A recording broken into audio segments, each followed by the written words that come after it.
Make me sound really good, Jim. I like it. You can be my hype man any day of the week. What's up, guys? Ant and Manu. Okay, so first of all, let's talk a little bit about what you do. Manu, I'm going to start with you. Talk a little bit about what you're up to now and the Jukin Media and then where it's going and all that. Thank you, Jim. Thank you, everyone. Yeah, we are a UGC company. Jukin is the largest aggregator of social videos, and we were bought over by Trusted Media Brands last year, which is the parent company of Reader's Digest. And the whole company is focused on digitizing Reader's Digest, getting newer audiences, getting them the right content. We don't want to think of, when Reader's Digest was born 100 years ago. We just released our 100th year edition. Yeah, Reader's Digest, right, exactly. It's amazing. So you'll see a lot more younger content, newer content coming into play and on digital and OTT platforms. Apart from that, we run some of the world's very popular social channels, Fail Army, People Are Awesome, Pet Collective, Weather Spy, and we are monetizing those. We are licensing clips to brands and agencies for commercial and entertainment purposes, or we are monetizing the audiences on these channels. Yeah, I was thinking a lot about Pet Collective walking in here with that store out there where you can buy costumes for your pet. So I guess maybe that is one way to go viral. Put your cute pet in a Pokemon costume and see if they can play the new Pokemon game. But yeah, great stuff. And Jukin would go out and, for a long time, I don't know if you still do this, but you would go out and, as a video would start to go viral on YouTube, for example, someone would post something, not a creator, but all of a sudden it would get zillions of views. You'd go buy the rights to it and then help them monetize that's it, right? That's our main business, and recently, or last year in COVID, there was this video of two kids hugging each other after COVID, and Trump posted that. That was actually our video, and we had to, send him a legal suit and get the video down. How much should Trump pay you for that? We don't discuss this here. Okay. Ant, talk about what you're doing. Yeah, at Changes Studios, we're really dedicated to growing the next generation of successful and sustainable creators. So we do that through education, community, and investment. So we run a lot of creator development education programs, mostly at the moment in partnership with YouTube all over the world. And we pioneered a YouTube Creator Accelerator that started off for high-performing top creator talent, helping them grow both on-platform and off-platform and build really sustainable, long-lasting careers. And that's now being offered and delivered all over the world for the next generation of emerging creator talent. So yeah, we're pretty exciting. Yep. Well, so Ant and his partner Farad, who's back there, are here. I'm super excited to have them here because Farad's going to be doing 2 workshops. One of them will be this afternoon that I'll be leading to talk about shorts and long-form strategy with Kellen from Ham Media. And then tomorrow, another one on the 7 best practices of creators and how you can apply those. So we're really, really lucky to have them here talking about this. What I want to know, though, Ant, is define viral for me. What is going viral? Give me a definition, then Manu, I'm going to ask you as well. Yeah, it's interesting. Like it's changed over time. It used to be like, oh, you hit 1 million views on any platform, that's viral.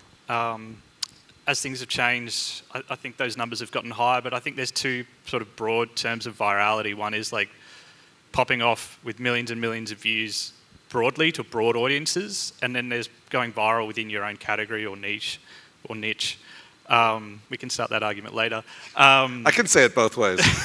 And that's, again, going viral with, if you're in horror like Slapped Ham or Cake or something, going viral within your niche, or just exponential views outside of what you normally get probably.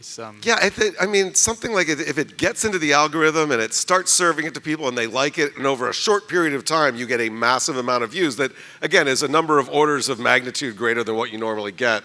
Which I think, does that match with what you think, Manu, when you think about going viral? I have a slightly different view, I'll say. Good. There's no maths to it. Yeah.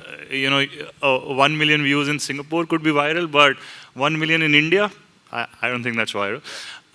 But in simple terms, I think that something that spreads digitally, something that people are talking about at that very moment, I think that can be termed as viral. Well, so if you're a creator or a brand, Manu, should you have going viral as a strategy? Is that a thing that you talk to people and like, yeah, you should. That should be your thing. You should go viral, and there's a way to do that.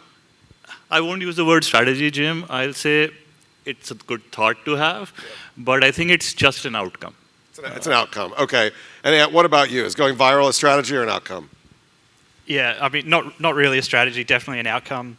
There are some creators and probably more brands or media companies that can build a strategy around that, like particularly with like UGC content and finding other content. But for a creator, we sort of advocate, like we don't really talk about virality other than explaining that that's not something that we would normally look for people to build a strategy around. Yeah, don't plan for it. I want to talk about Yeah. planning about it. So Fail Army, Pet Collective, some of the other brands that you own and you build are very good at, with the definition of going viral, posting something and having it go through the roof, I guess. How do you guys plan for that? Do you come up with like 100 things and then winnow it down to 10 and produce them and hope that one hits it out the ballpark? Or sorry, that's a baseball reference from the U.S. But I mean, how do you do that? See, you can't plan to go viral. That's according to a study by University of Stanford, the chances of going viral is 1 in a million.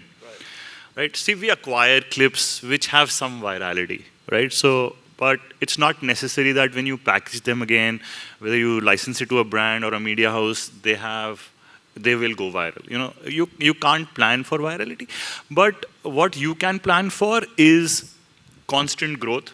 Reaching the right audiences and building from there.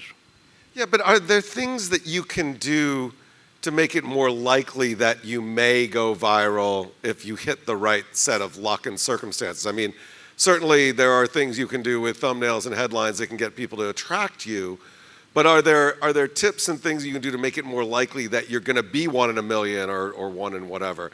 Can you do that? And I'll flip it to you, Ann, as well. But Manu, what are some of those tips and things that you think you could add there, if you can? I don't know. If you're saying, what could be the tips for virality, I would just say, you need to keep it quirky, keep it short and simple. Quirky, short and simple. Stick to your theme. Don't deviate too much, and then meet the audiences where they are in terms of whether platforms or whether the times they log in and what they're doing on the platform. And what about you, Ant? What are you telling the people that you work with, that you help grow, about things you might be able to do better than your normal? Yeah, I mean, I guess better than your normal is probably different to virality, but to go on to the virality, like if that is something that you're looking to build for, I mean, Mr. Beast essentially is probably looking to build viral content every time. Like, it's got to be broadly. It's got to for content, in my opinion anyway, to go viral. It has to be broadly appealing, right? It can't be niche specific. It can't be interesting only to people who are interested in goldfish or ant farming or things like that. So it needs to be broadly appealing. It needs to be also like, brand safe and things like that. So you can look at generally at what's going on with other creators, that things are going viral, or other types of content that is popping off, and seeing, like, look at it. Why is it going gangbusters? What are they doing? What's the topic? Are you trend jacking? Things like that. Like, really, are there trends in other areas that are like transcending their niche? So is there a beauty trend that is going beyond beauty audiences, and why is that? How can you apply that to what you do? But then again, I'd probably say spend more time on looking at the value you can be creating for your audience and the type of audience you want to attract, rather than chasing a broad audience. I think there is only a handful of creators that are consistently, like from a creator perspective, consistently going viral, and they're doing it consistently, whereas and reaching a broad audience, whereas most successful creators have got specific content for specific audiences. Yeah, and we'll talk more about leaning particularly into Mr. Beast in the next session after break, because I think it's a really important point, is that it's very tough to do it consistently. So, there's a couple things I want to talk about there in a minute, but why, hearing from both of you, it's like viral's not a strategy, it's an outcome, and you're lucky if you do it. But why is it a thing that it seems like people are always like, I can help you go viral, or like, hey, you're a brand, I'm going to make you go viral. It's virality, I can do it. Why is that a thing if you guys are both, you're experts here, and it's an outcome, not a thing. Why has it become such a thing that people wanted, that people will buy the promise of when it's not there. I mean, Manu, what do you think? See, every brand wants the universe, and they start with this broad thought of whatever we do, we should do viral, right? But see, it has a very short window of success. What can be a long-term success can be building a sustainable content. As I said, be consistent. Keep posting. Build the audience around that content. If something goes viral, good for you. But at least you'll have some audience which will keep coming to that specific content every time you post. Yeah, what do you think about why it's such a thing that people are focused on if it's not really even a thing that you're going to be able to do? Dopamine feels good. That's you get validation really quick. Like it feels really good if you put a video out, or if you're a brand or a creator and it goes off, you get a lot of views. It feels good. It's the kind of thing that transcends, it goes to broad audiences, and so then it gets visibility, and that must be good, right? But the true value of being broadly recognized, I'm not sure it's there. Yeah. So I think that's probably why, and then there's a lot of snake oil salespeople. So there's a lot of snake oil for sure. Sorry, Jim, but the alternative is complicated, right?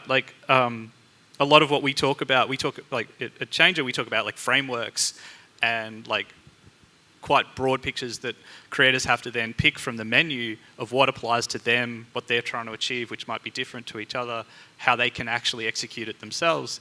And that's complicated. And it's not hey, you do this, this, this in this order, and you will get success, and you'll be up on stages and flying around the world with fans screaming at you, or selling this, that.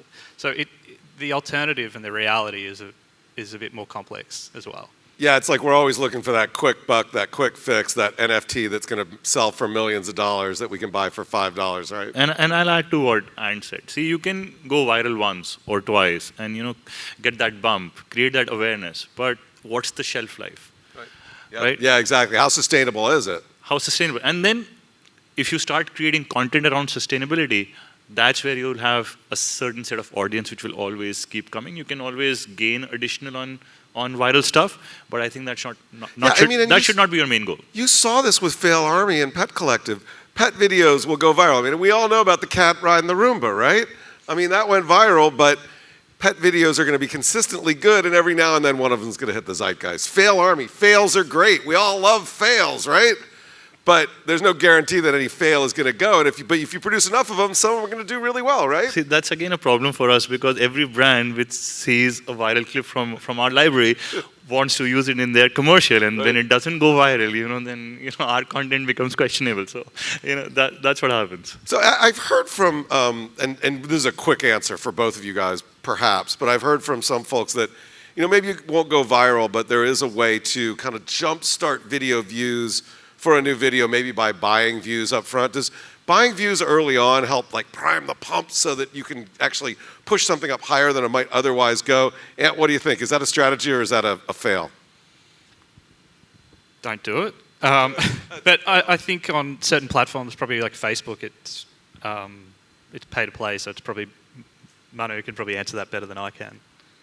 Yeah, and I would agree that don't do it. There'll be drop-offs which will bite you. There'll be negative comments which will bite you further. That will pull you down. Yeah, so I think stay away from artificial.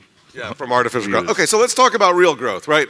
So doing what these guys say, you're consistent, you're creating video, it's a category that people like, it's a category you like, you're putting it out there, and all of a sudden something starts to trend up, right? And so I guess my first question is, what are some of the early indications or signals that you can look at in your algorithm, in your dashboard, when a video might be starting to outperform the regular numbers that you get? What are some of the things, Ant, that you tell your students to look at to say, oh, this one's starting to do really well, and that's an early warning signal? Yeah, we're not really sort of priming people to look out for it and do much with it in terms of, oh, this is popping off, now you can do X with that piece of content. for now, but it's more than looking at that like and seeing, okay, what did I do? What is happening here? Did I do something? Have I created a piece of content that is different to what I normally do? Is there something external that's happened? Has it been surfaced by someone else? Is there something happening in the world that has influenced this? So like more around understanding what is happening and why, rather than getting just blindly excited. And give yourself a high five. Like, it's nice. It's, recognize those wins, and it could, but just understand what is happening and why is more important probably. Yeah, I worked with a great news editor once who used to call it, on the news side, it's an opportunity for investigation. So when something starts to outperform your norm, like you said, lean in and figure out why. And is it just sort of a random occurrence, or is it something that you can actually lean into and make repeatable, right? Yeah, definitely. And like, we've seen time and time again creators who have had something like that happen and they haven't looked back at it, and you're like, what happened here and why? And I don't know, that one just popped off. It was really good, felt good. And it's like, so really just taking, and that you should do that with the content that doesn't do well as well. Look at it. Why? Why did it work? Why didn't it work? What happened? What didn't happen? And understand, like, if it is a type of content that you're not really interested in making again, just be like, okay, cool. Like, this is a video that I experiment with. I actually hate the fact that I did a tutorial, and I never want to be a teacher on YouTube or TikTok or whatever. So just accept that, and you don't have to chase those views again. You don't have to replicate it if you don't want to. So sit back and consider. Right. Manu, what do you guys look at, and do you keep an eye on certain things to figure out when a video might outperform the mean? Not really, and I'll echo Ant's point that virality can give you false positive signs, but false is a false. And I think what you can be consistent with is your style, your content, and your messaging, without having virality as a goal. Yeah, and so let's say, and I'll throw it out to both of you, and the answer may be nothing. But if you do notice a video start to outperform the mean, are there things you can do to get it to go even faster and farther and quicker? Are there any tips and tricks there that you can share? See, that's where the Jukins library comes into play, right? We have more than 100,000 clips in our library, and if we see that something is working and outperforming, we can quickly lean in and change without really delaying in posting, and secondly, without spending additional money on resources, which many companies or creators may not have access to. So wait, let me see if I understand this. So you've got lots of videos that do really well. If you have a bunch of videos that perform consistently really well, and then something starts to outperform, do you then harness those other videos to push people to this video? See, we have that flexibility, so we can. But the question is that, people were coming to you for certain kind of content. Do you want to really draw away totally? It could be a gamble which could work in your favor. It could be a gamble which could actually backfire as well. Right. What do you think about accessing that back catalog to pump up videos that start to outperform, or other ways that you can, once you see something really starting to take off, you can hopefully accelerate it or do better with it? Yeah, I mean, it goes back to like looking at why it's taking off, and if it is being shared in certain communities or things like that, maybe you can lean in and get involved. It can be tricky. Like sometimes these things just it's like a wildfire and they happen. So it's hard for you in the moment. Like for a lot of creators with small teams or individuals to actually then do something meaningfully right there and then.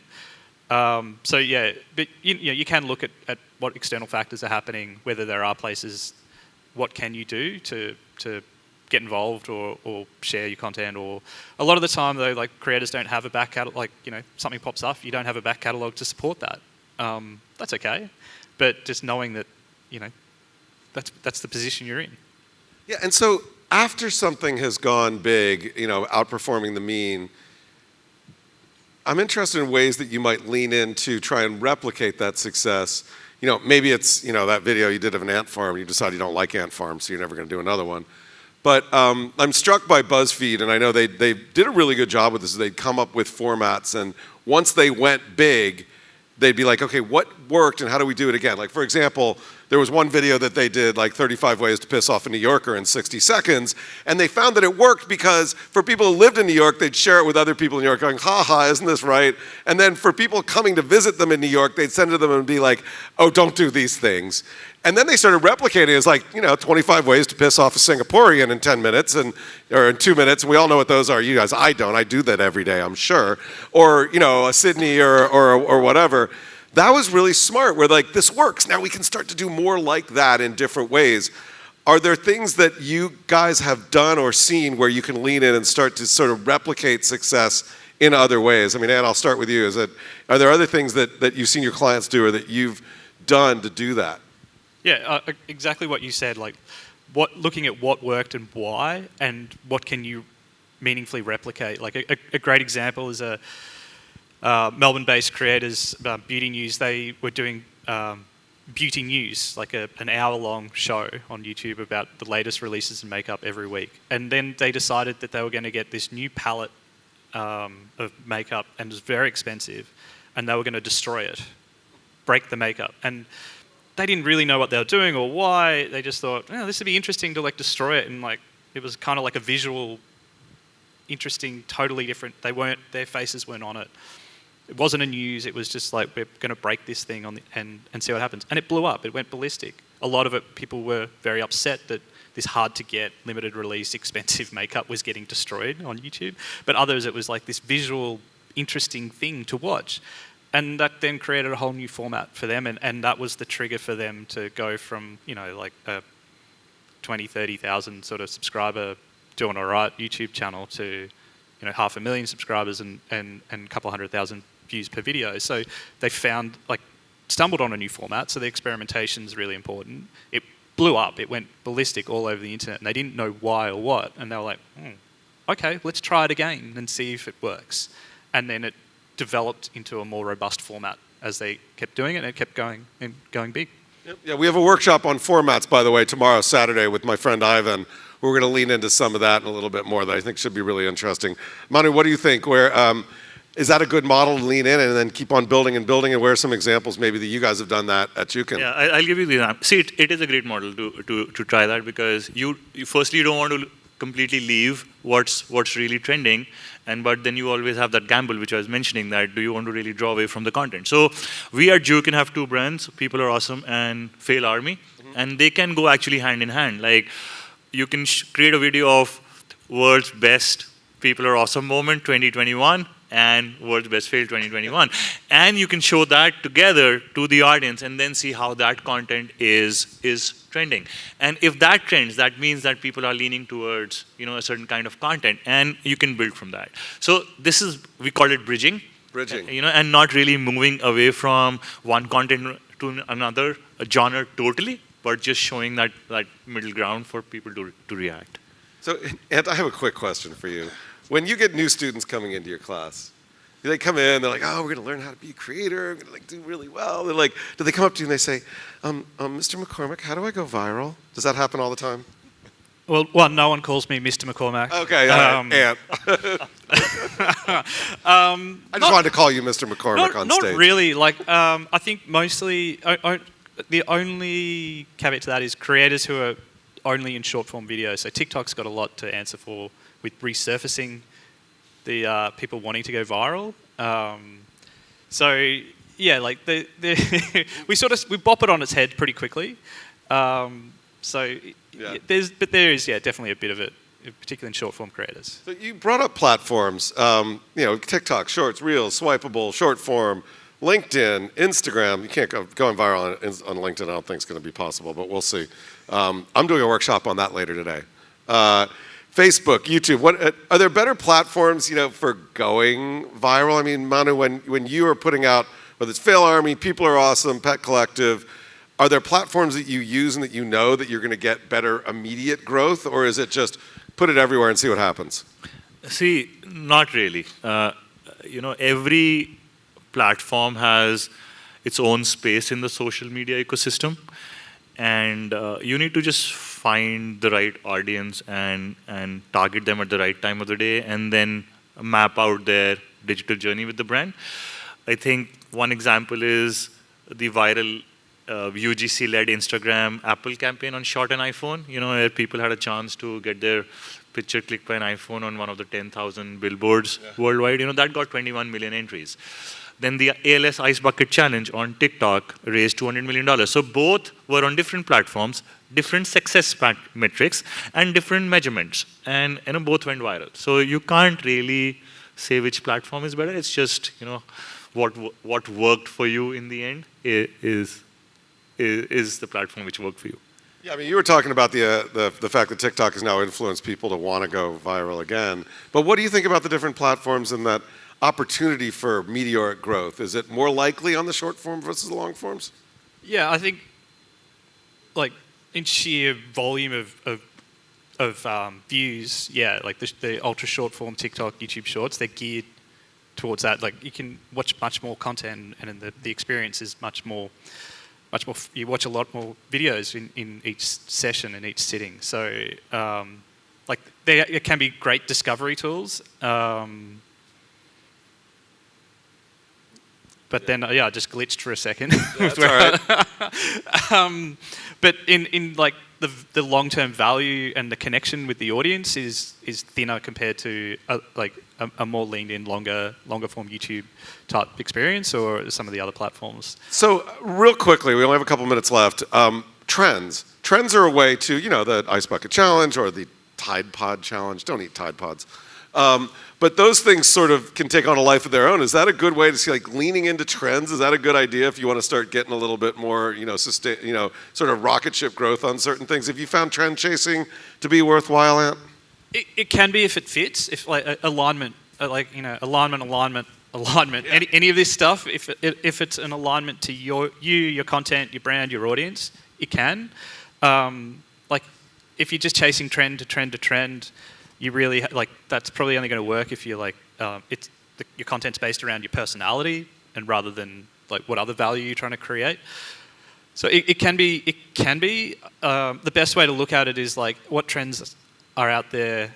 Do they align? What can I do to bring that and put my spin on it to actually bring alignment closer to what I want to be doing and what my audience wants? And then it can definitely work. Manu, you guys have created trends with your content, or you've bought video that creates trends. How do you think about trend chasing? Viable strategy, or, just be yourself and do your thing? I think just be yourself and do your thing. See, earlier in our chat, I mentioned that you need to be consistent and you need to be sticking to your point, right? If you want to make the audience laugh, stick to that. If you want to share a heartwarming story, stick to that. But suddenly you start creating fitness stories versus you were doing entertainment till now, and nobody's going to catch it, And that's why, what Ant said, if it doesn't align, it doesn't align. Don't force fit it. All right, real quickly, I want to find out what your favorite viral video of all time was, and I'll share my own as well. But Ant, what's your favorite viral video of all time?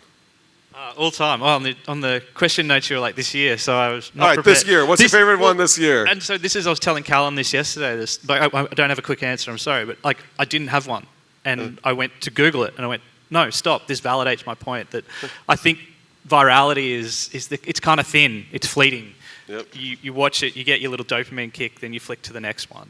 So I actually, this year, maybe I'm just a boring old dude who's not watching enough short form content. I don't have one, and that's maybe... All right, it's fine. It actually says that maybe virality isn't as important as people might think, which is kind of the point of this session, it seems. But go ahead, Manu. That's a good answer, Ando. So I have one.